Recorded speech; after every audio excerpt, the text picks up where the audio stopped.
A students injured in explosion at their dormitory, and Premier Mark Brantley, recipient of Bonner Radio's Managers Award. Regionally, yellow alert in Grenada after earthquake recorded near Kick-M-Jenny. Internationally, senators spar over FBI report on Brett Kavanaugh.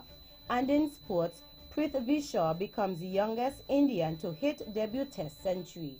We'll have the details to these and other stories after this message.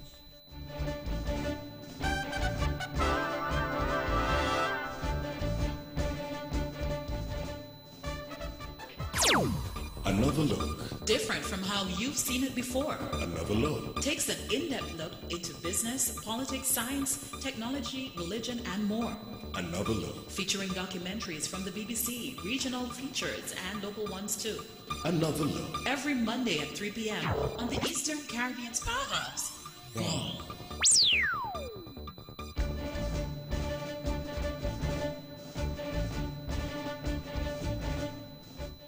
Welcome back, and now the national news in detail. Two students from the Medical University of the Americas, MUA, here on Nevis, are nursing injuries following an explosion in a dormitory which houses students attending the university. The incident took place on Wednesday, 3rd October 2018 at about 9 p.m. The Charlestown Fire and Rescue Services received and responded to the call. The VON Newsline spoke to Chief of the St. Kitts and Nevis Fire and Rescue Services, Mr. Everett O'Gara, about the incident. On arrival on the scene, they observed fire coming from dorm room number 7 of building number 3 on the facility. As usual, the guys quickly went into action and extinguished the fire. Investigation revealed that there were reports of a loud explosion that took place just before the fire started.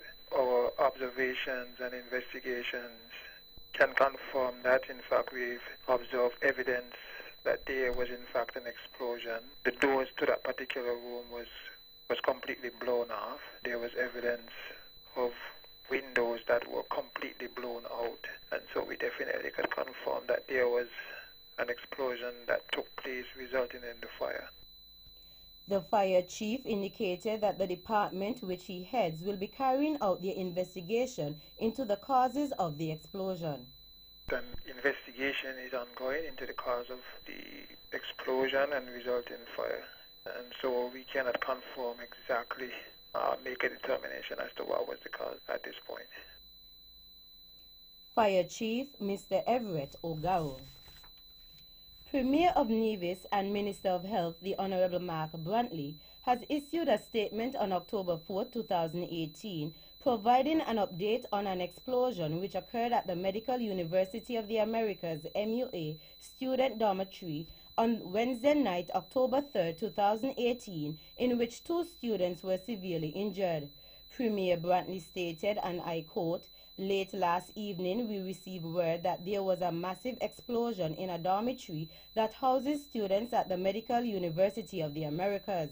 Two students have been badly injured in that explosion," end of quote. One of the students was taken via air ambulance sometime around 2 a.m. this morning, Thursday, October 4th, to the United States for additional care.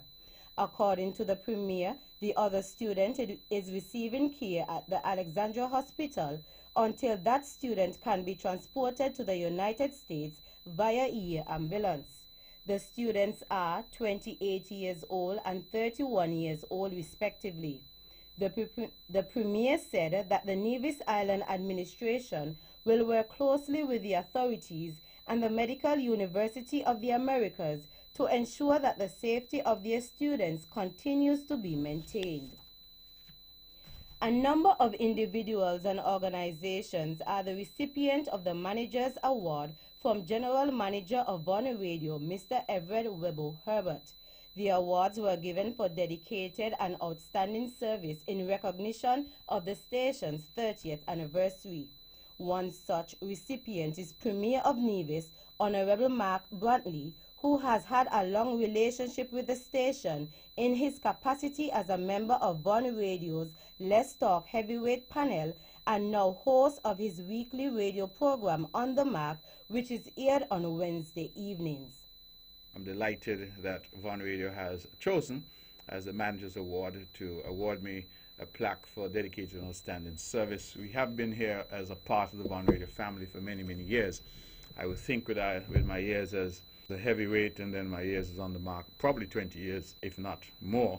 And it has been really an enjoyable experience. I was in the States recently, and people there were saying to me that they still listen religiously to the show on a Wednesday night. And I think that speaks a lot in terms of the power and the reach of Von Radio. And I continue to thank Weber Herbert and, of course, Merrick Herbert, deceased, for putting this whole Von Radio together. It has really been of tremendous benefit to the people of Nevis and the wider St. Kitts and Nevis and the wider Caribbean, and I want to thank them. Honorable Mark Brantley. Von Radio celebrated its 30th anniversary on June 18, 2018. Nevis is set to retain control of its water wells from Bedrock Exploration and Development Technologies, BEAD. This will be done following a handing over ceremony at a well at Maddens on Friday, 5th October 2018. Here is Premier of Nevis, the Honorable Mark Brantley, speaking ahead of the handing over ceremony about the arrangement between BEAD and Nevis.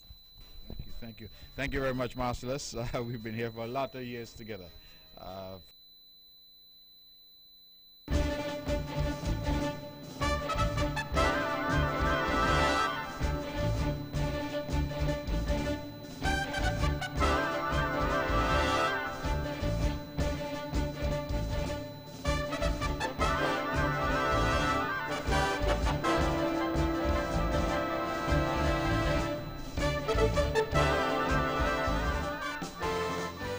BEAD would have dug these wells, and we would have had an agreement to buy the water from BEAD over all these years. Years have gone by, the process has come to an end, and on the 5th, the people of Nevis take back their wells and their water. And so, come Friday, we will no longer have an arrangement where we have to buy water from BEAD.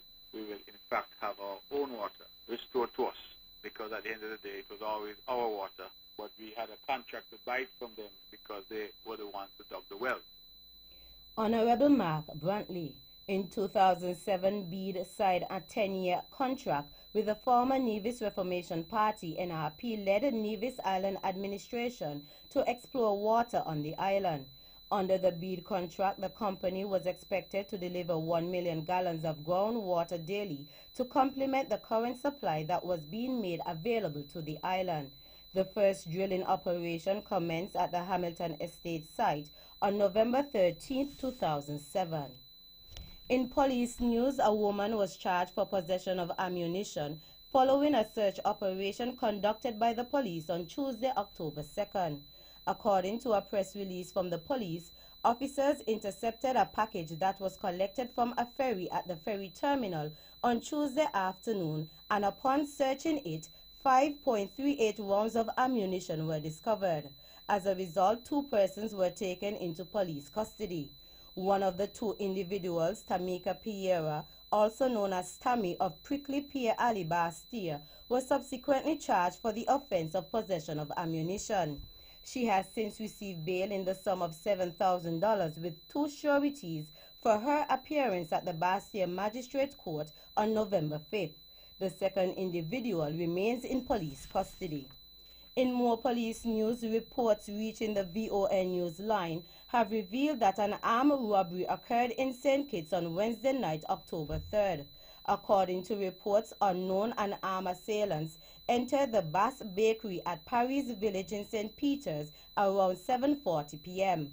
Unconfirmed reports say the bandits robbed the establishment of an undisclosed sum of money and escaped. Fortunately, no casualties were recorded.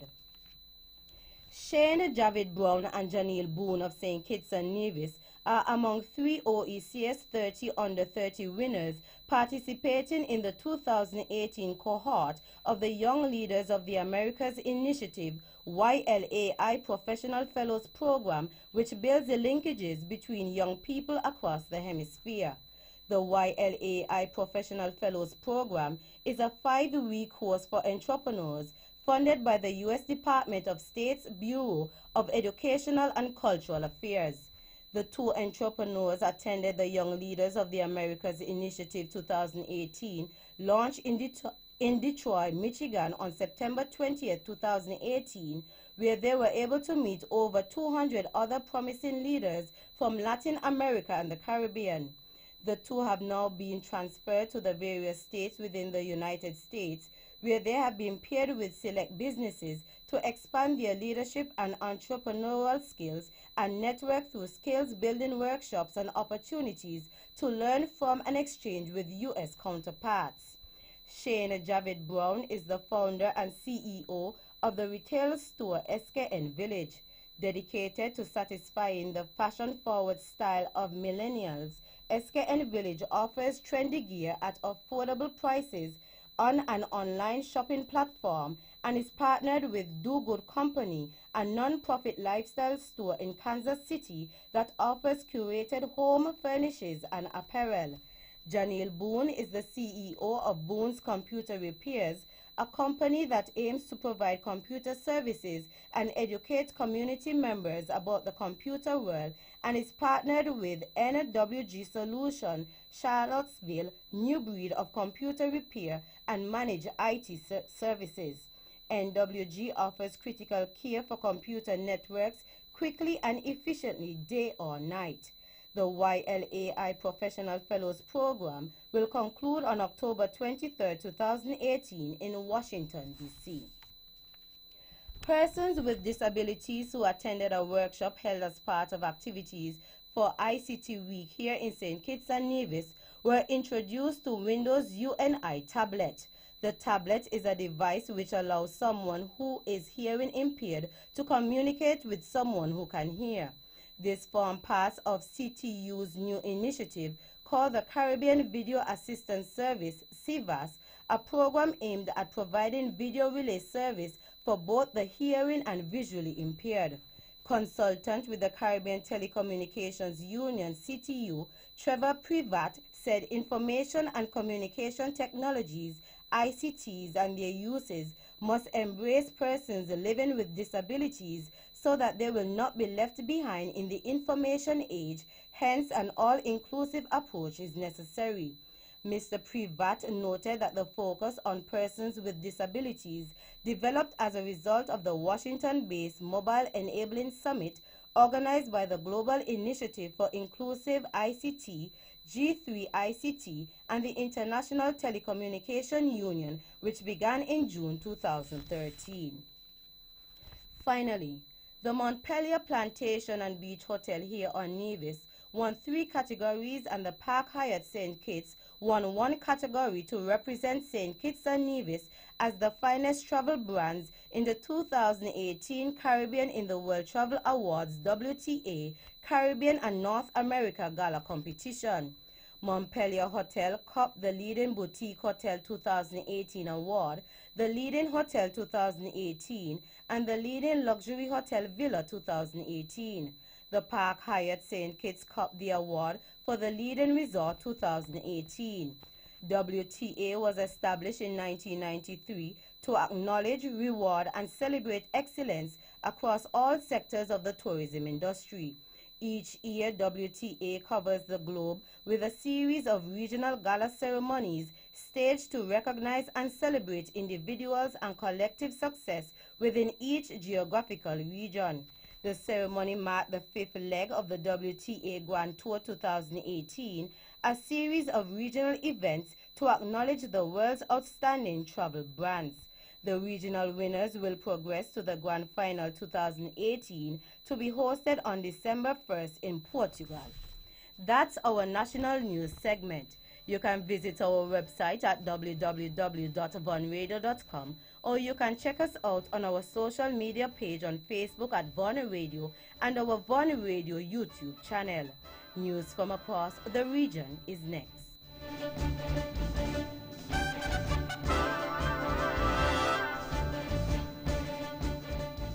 Home. It means something different to everyone. It's a place you love, a place as unique as you are, a place where you can be yourselves, a place for life's big surprises, and not to mention the small ones. moments to cherish, and moments that last a lifetime. It's a place for nurture and a place where you can grow together. It's home. So whether you're building, purchasing, or renovating, the Bank of Nevis is here to open the door, giving you the confidence to dream and the help you need to get there with a mortgage loan from the Bank of Nevis. The Bank of Nevis Limited, improving the quality of life.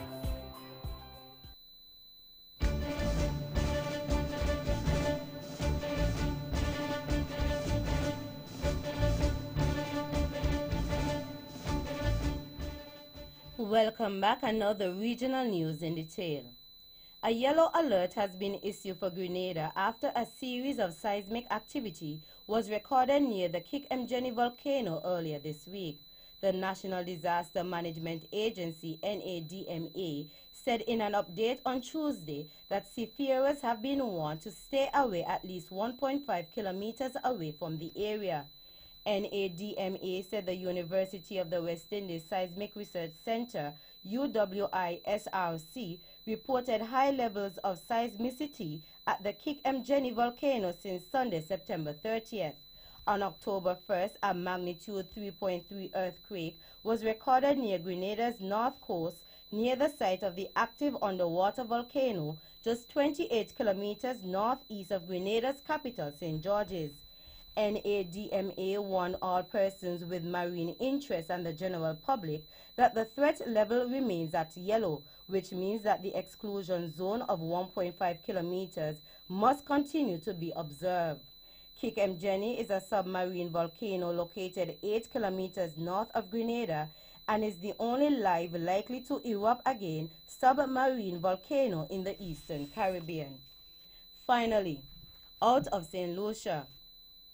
On the heels of earlier calls on Prime Minister Alan Chastanet by the opposition St. Lucia Labour Party, SLP, to explain what happened to approximately US $20 million in Citizenship by Investment Program CIP donations, SLP Member of Parliament Sean Edward demanded an explanation of the use of approximately $17 million in National Lottery's revenue.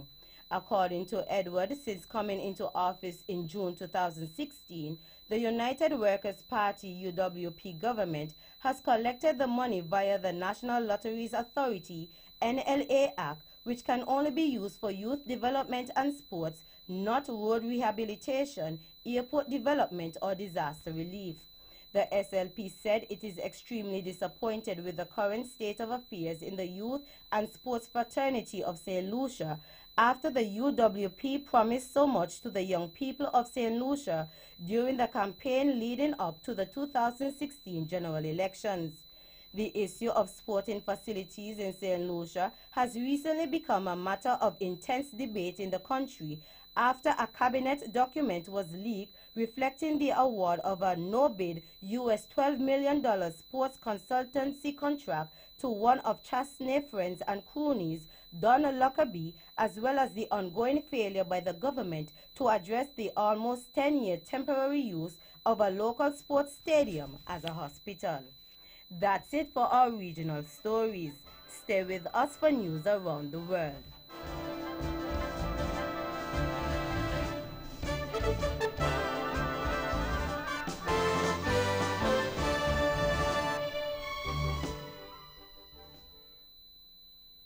Welcome back, and now the international news in detail.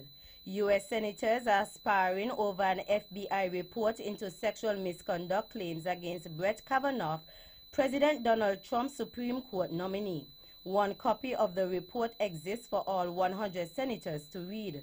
Democrats said it was incomplete, and Republicans retorted it did not support the accusations. Last week, Professor Christine Baisley Ford testified to the Senate Judiciary Committee that Mr. Kavanaugh, 53, and another man had assaulted her when they were teenagers in the 1980s. She said Mr. Kavanaugh was drunk and had pinned her down to a bed, tried to remove her clothing, and put his hand over her mouth when she screamed. Republican Majority Leader Senator Mitch McConnell said the latest FBI background check found no evidence to prove any of the sexual assault allegations leveled against Judge Kavanaugh. The Fact is that none of the allegations have been corroborated by the 7th FBI investigation. Not in the new FBI investigation, not anywhere.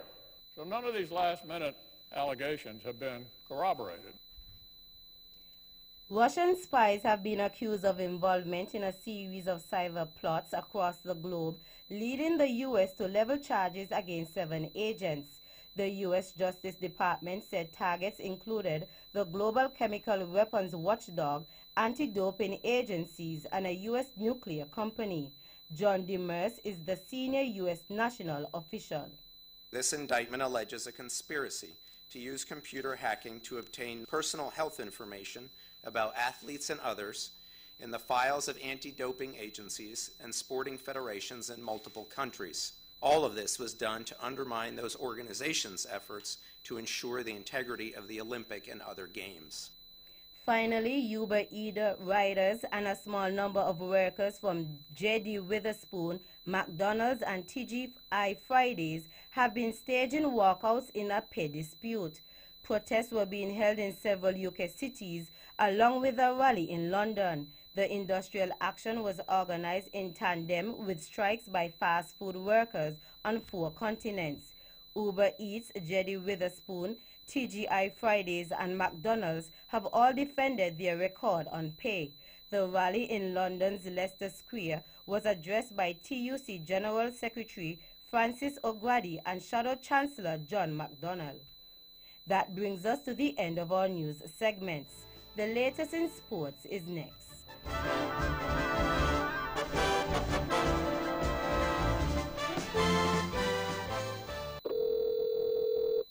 Hello? Joan, did you remember that pink is in at TDC Home and Building Depots? It's that time again? It sure is. This October, they have up to 75% off in their pink ribbon clearance sale. And don't forget, every October, TDC Home and Building Depots have free breast screenings every Saturday from 10 a.m. to 12 p.m. And you can also support their Cook for the Cure barbecue events while you're there, you know. Plus, they have Pinktober specials all month long, so we can shop early and save. So this October, think pink, think TDC Home and Building Depots? That's right. Terms and conditions apply. See stores for details.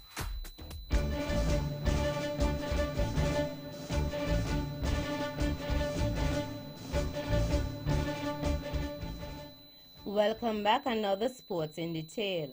Teenager Prithvi Shaw became the youngest Indian to make a century on his test debut on day 1 of the first test against West Indies in Rajkot. Shaw, 18, reached his 100 off just 99 balls to surpass the record of Abbas Ali Beg. The opener is also the 4th youngest player of all time to hit a debutant and the 2nd youngest Indian to make a test century after Sachin Tendulkar. He eventually fell for 134, including 19 fours, as India closed on 364 for 4. Trinidad and Tobago and West Indies B won the opening matches of the West Indies Super 50 competition on Wednesday in Trinidad and Tobago. Trinidad and Tobago beat the defending champions Windward Islands by 75 runs. Scores: Trinidad and Tobago 220 for 8, Nicholas Pooran 89, Sunil Narayan 35, Kyle Myers 4 for 58. Windward Islands 145 for 8, Kyle Myers 55 not out, Shane Shillingford 29. Meantime, West Indies beat Canada by 10 runs. Scores: West Indies beat 302 for 8, Canada 292 for 8. That's it for the sports segment. The general weather forecast is next.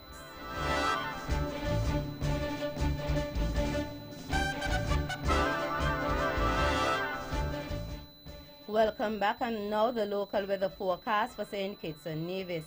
Weather tonight, partly cloudy to cloudy and slightly hazy, with a 60% or a moderate chance of showers and thunderstorm, mainly after midnight. Winds east-southeasterly with speeds ranging between 9 to 22 kilometers per hour or 5 to 12 knots with lighter spells at time. Seas long period swells of moderate height with surfs breaking at 1.8 to 2.4 meters or 6 to 8 feet. Therefore, an advisory remains in effect for sea bathers against rough surf conditions and rip currents. Sunrise tomorrow is at 6:02 a.m. And that's how we wrap up the major news package for today, Thursday, 4th October 2018. Before we go, let's take a look at the headlines once again. Nationally, 2 MUA students injured in explosion at their dormitory, and Premier Mark Brantley, recipient of Bonnie Radio's Managers Award. Regionally, yellow alert in Grenada after earthquake recorded near Kick-Mjenny. Internationally, senators spar over FBI report on Brett Kavanaugh. And in sports, Prithvi Shaw becomes the youngest Indian to hit debut test century. On behalf of the rest of the news team, I am Tammy Reed, wishing you a pleasant evening.